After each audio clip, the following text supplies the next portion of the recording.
in this book. I just kind of skimmed through it, but we're going to really spend some time. And she's an attorney. She also a graduate of Howard. Absolutely. Yeah, Thank you you. know, that's right. That's Thank right. You you. know, you know. I'm loving it. And I just love when people respond that way. All right. And so please get some more food. Chef Michael, Craving Flavors. Isn't that great? Great food, Craving Flavors. Thanks. Thanks. And then you are here on purpose. So I do want you to come close as possible so you can bring your questions and you can hear and as well as just really, really grow together. So let's see if we're going to get this. Just do your mic check. Yeah. Mic check. Can y'all hear it? Yes. Okay. All right. Now, okay, let's start with let's go with your government name, right? Okay. All right, let's go there. Let's do that. Name is Siobhan Smith, Okay. originally from Detroit, Michigan, and lived in the lovely city of DC for over 20 years now. Now, did Howard bring you to DC or did you come before? Howard brought me to DC, so I moved here to go to law school at Howard and just never left. Never left. Now, I'm gonna give you that, but that was gonna be for me. And these two here will be yours if you have some great questions, right? Yes. Yeah, but that's mine, and I want that Okay. side. So Yours. we're about to get into this, right?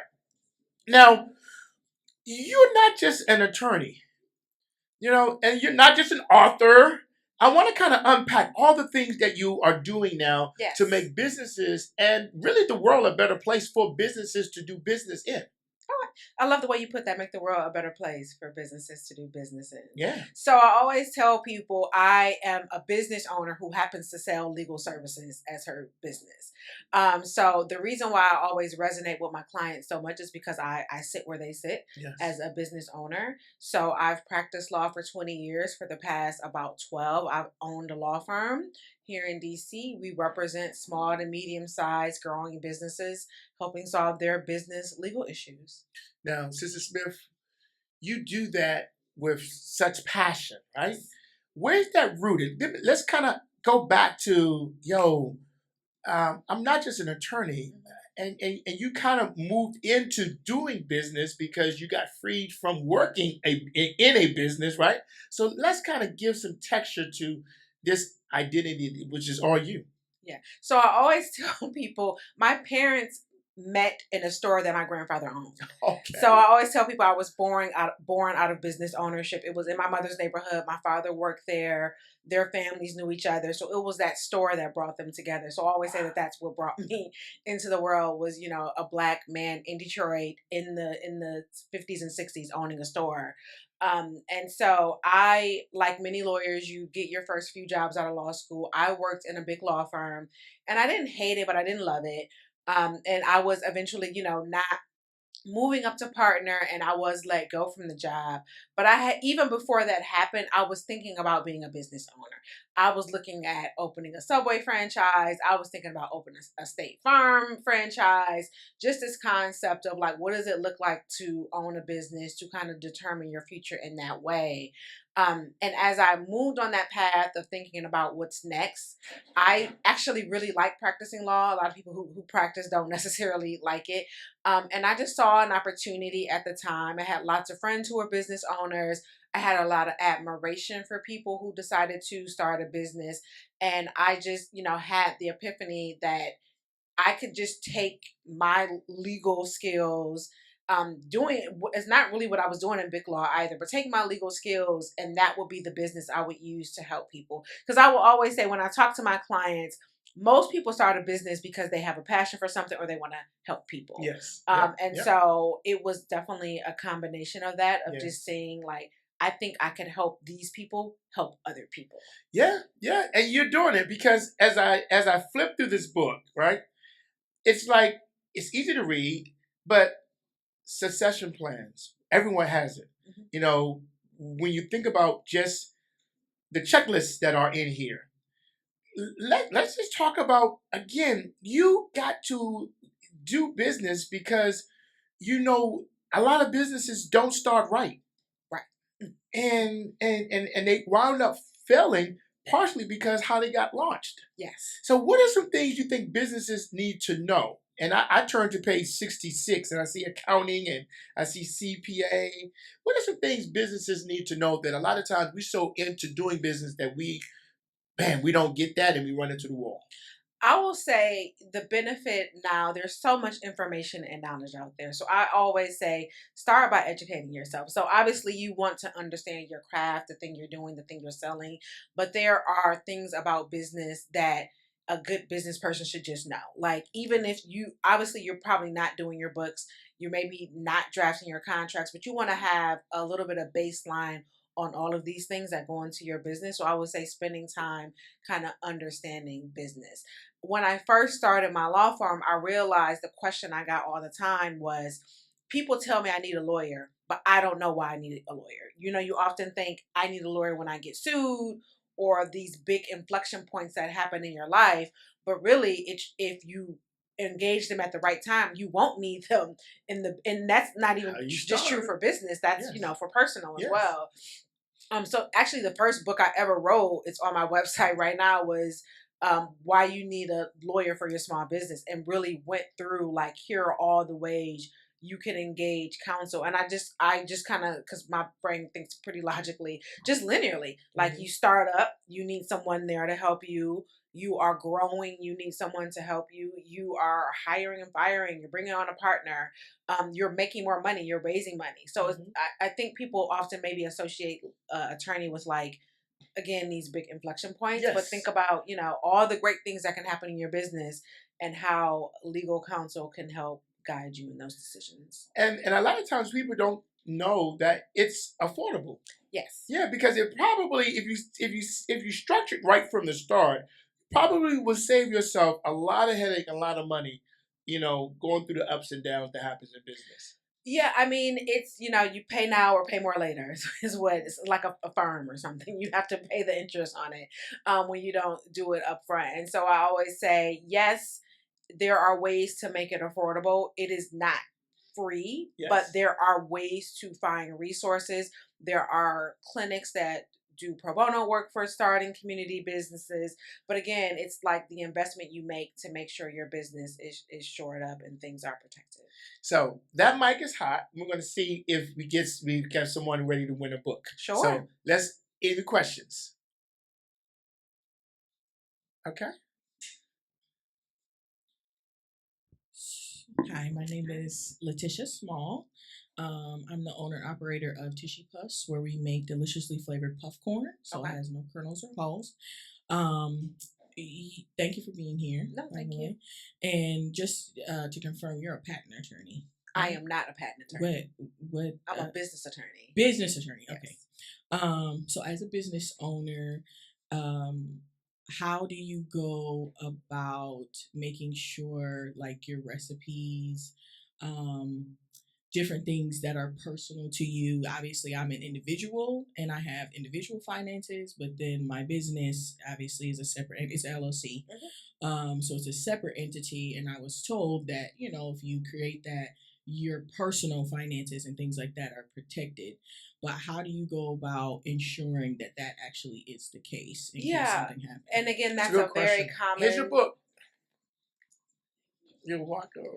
That's a very common startup question people have. I always draw this imagery like when you start a business, you've had a baby, i.e., you've created this whole new person. You get an EIN, i.e., a social security number. It gets its own bank account. It should live in its own place, separate from you. And most people do get that step right of like creating this business, and so they automatically think, then I have the protection for my own personal assets. But you have to treat your business like a business. So even if you've taken that step, but you are going to Zara with your business account and buying things out of there, you haven't really separated things, you haven't filed the compliance document you need to make, someone could look at that and say, yeah, she set up this business, but she never treated it separately. She never absolutely kept separate books, kept a separate banking account, did things separately. And then you may lose the protection that the entity was giving your personal assets because you did not treat it as its own separate person. Yes. All right, got it. Now, in the door of business, and I'm saying in the door of business, a lot of people walk in that door and they don't have a clue of what doing business is. Yes. Can you tell us some of those stories, maybe one or two, of a person who thought they were doing business, but they were nowhere near doing business? They maybe had a hobby or whatever. Yeah. Well, one, I always say, if you're not really making money, well, one, obviously people have a passion for things, and I understand that you do, and you want to give away what you're doing, you want to give away your service, but you have to think about the economics of things. Like, it has to be profitable. It can't be that you bought it for, the materials to make it cost $1,000 and you sell it for $100. Sometimes you just have to make the math work. And I will say I get a lot of, not a lot, but enough of, we bought this business, we didn't hire an attorney, we drafted all of our own documents, and then it all kind of falls apart, and you don't have anything you need to protect yourself. And so I say, you want to take it seriously, you want to engage people. Obviously sometimes people are concerned about the cost of an attorney, but I have clients who are really large and we work together all the time. I have clients who are smaller, and so our engagements aren't as much, but I'm there if they need me. They know their documents are tight because I drafted them and they paid that cost that one time for that. They know that they can send me an email and ask me a question, so they know that those things are there. So just making sure that you kind of have built the team, I think, is what it means to do business. There it is. A lot of times we jump into it and we think I know everything, and we don't ask those questions. And I think when you think about it, some of those questions can wipe you out. Some of the things that you don't ask, some of the things that you don't know. Can you give us some examples that if people just asked, they would have saved their business? I will say, and this is an example because it just came to me. A woman called me. She had invested a considerable amount of money into a business. She was helping someone else who they were the technician, which usually happens. Like, they're the chef, they're the hairstylist, and you're like, oh, I'll invest in this person. No paperwork. He agreed, the person she was helping, to pay her back. She drafted a promissory note that was missing all the important things you need in a promissory note. And I'm thinking to myself, this woman may never see her money again.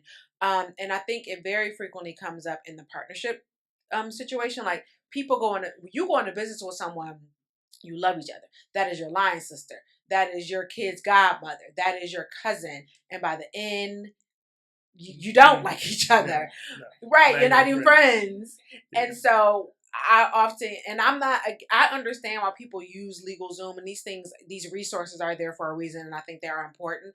But sometimes you'll get a document from there and it won't do what it's supposed to do. Yes. So you'll come to me and you and your partner are fighting, but this document doesn't really help with all the things that are happening, in the fight. And it was important that you had that document, but you didn't really have anything that was specific to your business. So I would say the things that wipe people out is not knowing what you sign, not getting it in writing to begin with.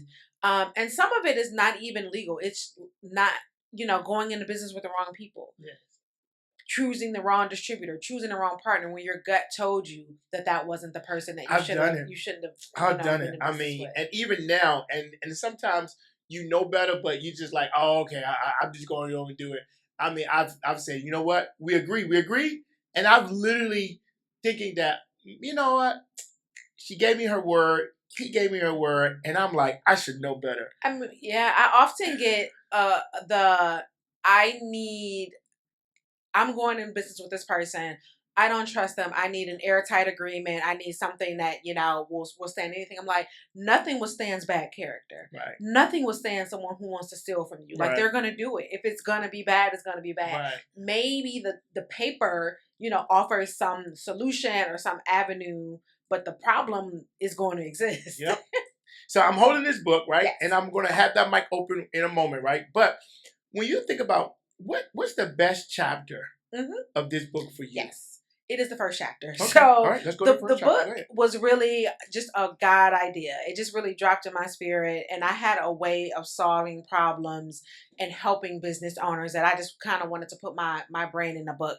And so the book is Tell Me About the Hard Part. And it's 5 steps for solving your business problems, and not necessarily legal problems. If you're in business, you're going to have a problem. Something's going to come up. And the steps are to face the problem, to diagnose the problem, quantify it, treat it, and prevent it. And I will say, for me, it's the first chapter, because that's where most people fail. They want to put their head in the sand when something happens. You have an employee who was bad on day 5. They're going to be bad on year 2. You have, a partnership. You should see this book, y'all. Where, they pay you late every month. They're probably going to keep paying you late. You can't turn the other cheek. And so it's really imploring business owners to face their problems and also think about, sometimes it's hard for people to see. Yes. And so I try to go through some of the signs of like, if you see this also may be happening in your business as well.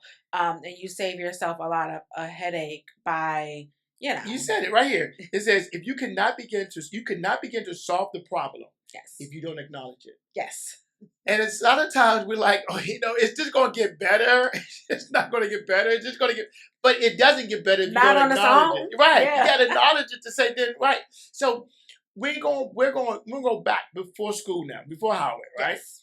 And because I flipped through the book. I have not read the book, but I'm going to only give one away. I'm keeping one for myself, y'all, this right? This is your book. This is my book.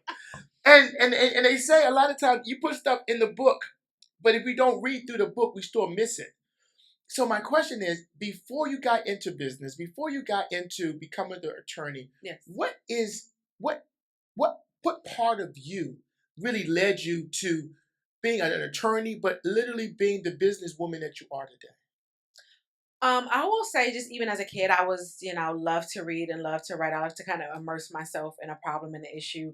And I think I like to solve problems. Mm-hmm. Like I think, most attorneys would say that, but being able to sit down with someone and hear what feels like for them very jumbly, and for me, I can clearly piece it together. Mm-hmm. I mean, I think the biggest compliment I ever get from a client is, I walked in your door and I was uneasy, I was stressed, I didn't know, it didn't feel clear, and now I feel like you have it under control. You have calmly explained to me kind of the steps of how that we can take to solve this.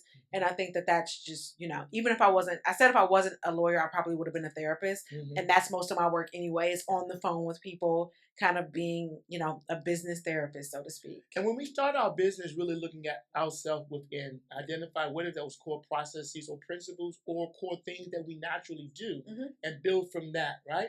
And so building next. The book is here. People are actually going to read the book because we're going to share the book. But I want to know what's next. What is next for you? So I want to write more books. I think there are niche issues that business owners have, especially in this economy. I'm getting a lot of calls about debt, of people owing banks, or just kind of dealing with that, and that becomes really difficult for people, because it's like, of course you want to pay your creditors. Of course you don't want to not pay the loan that you took out. And so you just want to, and so just really helping people think through that. And then they're reluctant to call an attorney because they're like, well, if I can't pay this debt, I can't pay you. And so I want to just write more kind of issue focused things that help people solve their issues. So just reaching more people in that way. And then just growing our law firm so that we can help as many businesses as possible. Love it. Now, the book feels good in my hand, but I'm willing to share it. If you have a question, please come to the mic and ask your question. So often we don't get an attorney here, and she's not charging us by the minute. So please take your time and ask the questions. Yes, hi. My name is Latia Brinson, and I'm the founder of Taste of Kingianu. I do have a few people that I would like to partner with. So what would be your advice to, ensure that, that I have a good partnership with the people that I'm trying to partner with? Yeah, so I would say the first step isn't even legal. Like, make sure you're aligned. Make sure your values are aligned. Make sure everyone understands, like, what is the partnership. Often people come to me and, they're looking for me to paper it, but they have so many unanswered questions about their partnership. So I would say, like, that's step number 1. And then step number 2 is make sure it's in writing, and clear writing, that you've thought through every aspect of the partnership. And then when it comes down to put that on paper, you will be in a strong position to make sure that you're protected. Here you are, sister. I'm sorry if I get up, my brother's gonna be like, you're out of this scene. Okay. All right. Yes, come on, sister. Yes. So I am one of those people who I started a business with a former manager. Because you were quick on that answer of Because not I friends know. anymore. But so my question is that this was years ago, but we didn't have anything in writing, and so things happened. Things started to balloon very quickly, where we were becoming successful. But at the end of the day, I wasn't able to benefit from that because we got into disagreements and things just weren't working out the way that I envisioned them. Probably both of us envisioned it. I don't know what you really thought, but envisioned them to go. What would the advice be for someone who's in that situation? Is there any kind of legal recourse after that, after you got into that point where you didn't write anything down, but now things are happening? So it's almost like when you die without a will and then the court tells you where things go. So you don't have a document. So the law will tell you what happens. So there are statutes for any sort of entity you have, and they kind of cover lots of things. That's usually how people end up in court, or a judge will tell you. A lot of times you end up dissolving the business. So I always say, if you see things kind of going awry early on, if you can get in front of that, talk to counsel, think about ways to mediate. What can I buy them out? Can they buy me out? How can we exist together? So I will be thinking about creative ways to, even if the partnership can't work, how can we, divorce ourselves from one another without having to spend the time and expense of going to court? I mean, for businesses, don't like to go to court because I don't think it's worth it for anybody. You spend a lot of money, you spend a lot of time, it takes years, and you don't leave satisfied, typically neither party.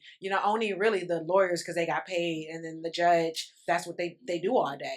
And I don't want to see that happen to any businesses. So it may involve swallowing a little bit of pride and maybe not getting exactly what you want. But you can, live to fight another day and try again. Yes, and the relationship. I am blessed to have attorney Johnny Bond. He's not just my attorney; he's my brother, right? Yeah. But that relationship was built in fire. I was fighting a lot of the charter schools were closing, and I had a contract to deliver, but I didn't have contract. What happens when you lose your charter and you still owe me $90,000, right? I didn't have that, right? But because I had the relationship with him at the time, he was able to say sometimes the fight is not worth the fight, right? So what are some things that you are finding that our businesses are dealing with now that if they just had you or knew you, they would be like, that's not really worth it? I will say, if it is maybe there's some debt that somebody says you owe, and maybe you are disagreeing about that, but it's not that much. And obviously not that much is relative. $1,000 is a lot of money. But how much are you going to pay? I always think about it in terms of how much are you going to pay, and really how much time is it going to take? I think everyone discounts how much time court disputes, all of that takes. And if you could turn your focus into making money, you would have made back and then some what you were fighting over with that person. So I will say that's definitely an area. Similar to what he told me, he said, Tate, look here and look here. There's money to be made. Yeah, he's like, look, you're going to be the last one paid because the charter school probably owes he was like, the rent, because they don't own the building. They probably still own on other equipment. And so he just went down a list of other people who will probably get paid before I got paid, if I would get paid, right? And so you got checklists in your book, right? So how many of you all got checklists for your business? How you started? Oh, my sister got it, right? Talk to me. Why are checklists so important? And what types of checklists should we all have as we are moving our business to the next level? Yeah, I mean, I think earlier, even on the panel, you talked about kind of SOPs and operations, and part of business is standardizing things, to not reinvent the wheel every time. And when you're growing, you have to get things out of your brain to have other people to do them, because you can't grow if you're doing everything. So checklists and SOPs are really an opportunity for people to take your brain, take the way you like to do things, and expand on it so it is working even when you're not there. The machine is moving forward even if you're not there. So the Greater Washington Urban League has its new program, not just the biohacks, but show us what you love. You say, show us what you love? Show us what you love. So when you think about what you love about what you do, can you unpack that for us? What do you love most about what you do? I really love someone calling me and feeling, again, this sense of like, I don't know what to do. I have this problem. And being able to walk them through it and knowing that they left with a plan for their business. And then I love to just see my clients grow. Like they grow, I grow. Like they get contracts. I have contracts to review. Everybody has more work to do. They're hiring more people. They're buying buildings. They're adding to the ecosystem. I just love to see those success stories as well. All right, you all. I have one more question. Do you all have one? Any questions? Go ahead. Yes, sir. That's good. That's good.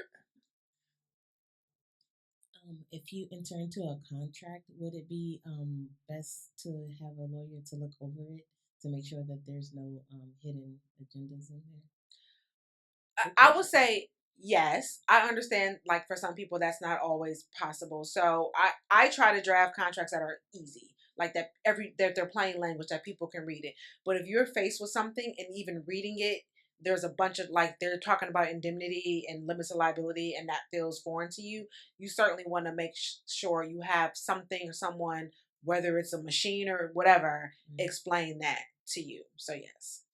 Great question. And you got one? No, okay, come on, cause we have a live musical artist who's in here who's going to share. But come on, question. My question is, I am Tahira from 1207 Healthy Kitchen. Yes. I'm specializing in all healthy versions of your favorite food. So what She put that brand out there, advice- didn't she? Yeah. Okay, go ahead. I love it. What advice would you give for a chef as growing my business to attain counsel? Like, I need to have that, or is it suggested, or should I just have like insurance and stuff? Yeah. So That what type I of thing. tell people is you want the thing before you. It's almost, they tell you to borrow money when you don't need money.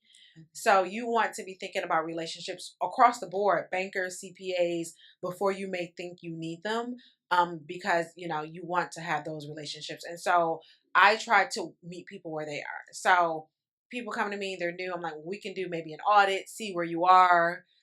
Make sure you have good standard contracts. If you're hiring someone, make sure that's good. And you know that I'm here if you need me. So I think just in general, it's important to make sure you build your team in general early on. Yeah, that relationship is important. And even now, I don't need him, but I know you if know I he's do. there. Yes, and I walk in rooms confident because I know Yeah. I got a cell phone, right? Yeah. Now, the Greater Washington Urban League, we are trying our best every day. Not trying, we're doing every day, creating a pathway so that businesses win. We know that business is the pathway to freedom. Jobs are great, careers, right, but there's something about the freedom. Can you unpack that? What was that freedom like? What is that freedom for you, knowing that you are your own business, your firm, your author? Unpack that freedom. What does it mean to you? Yeah, I mean, it creates a sense of pride of just like you build something brick by brick. I did not leave a law firm and bring a bunch of clients with me. Like the first client was a referral, and then you just start from there. So you look up and you've created something. So I think it's this, and then when you can employ people and help them do things with their life, pay them a great wage. I think that also feels good as well. So I think just the sense of building feels good. Sense of building feels good. Well, it has been a pleasure getting to know you. We're not going away because we have some music coming. We have some more food back there, right? Business Wisdom Wednesday is a small, intimate place so that we can not only just do a podcast where it's just me talking and you talking, but you all get to meet and interact. So please get some pictures with my sister. Ask her some more of those questions you might not wanted to ask on camera. I want my book back, please, after you sign it. All right, Yes, all right, yes. cool. So I got a signed book. And I want to thank all of you who showed up. We do this once a month. We do it at Hush Harbor on purpose. And if you know a person that needs to be here, you know a person that has helped you, inspired you, or moved you to say, girl or brother, you need to be on Business Wisdom Wednesday, please reach out to us because we want to take this and document it so that our children's children know that we existed and they can do it also. So thank you. Thank you very much. It was All a pleasure right. to be Thank you here. all.